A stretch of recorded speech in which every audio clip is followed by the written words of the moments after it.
I think a common theme of a lot of young people is we want to go far, we want to get there fast, we want to be there yesterday. And I was really anxious to be in a management position at work where I could directly lead and motivate and empower people. And so I got that experience extremely early in the pharmaceutical industry. I was 27 years old when I became the manager for a team who, once I was hired, I realized was the youngest in the division and had been dead last, 77 out of 77 teams, for about 6 months. I jumped in, and what I realized is that I had to earn the respect not only of my team, that was the first, primary, most important thing, the trust and respect of my team, but my peer managers and even senior leadership for taking that risk on me.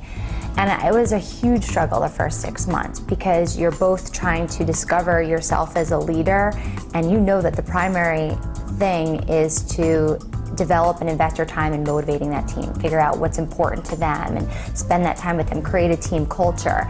Yet everybody's looking at you and they're doubting, maybe you were too young and I was getting my MBA at night, maybe I have too much on my plate, can I handle this? And so I have to be really transparent. I had some self-doubt those first couple months, and I hadn't experienced that before. I'd been so trailblazing ahead and thinking I was doing a great job. But that was a really humbling experience because I realized that I had to have that confidence that I could do it, I could be a good leader, but I couldn't do it alone, and it was all about the team. It was about them, not about me. So if I helped them be successful, then the rest of the chips would fall in place in terms of being taken seriously.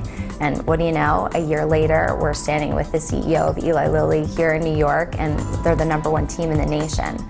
And they couldn't have had more pride. I have the picture hanging on my wall, and I work at a different company now, but I'll never forget that team in that moment, because I think that taught me that you're going to go through some major low points to get to that high, and the highest of highs are usually through other people's success.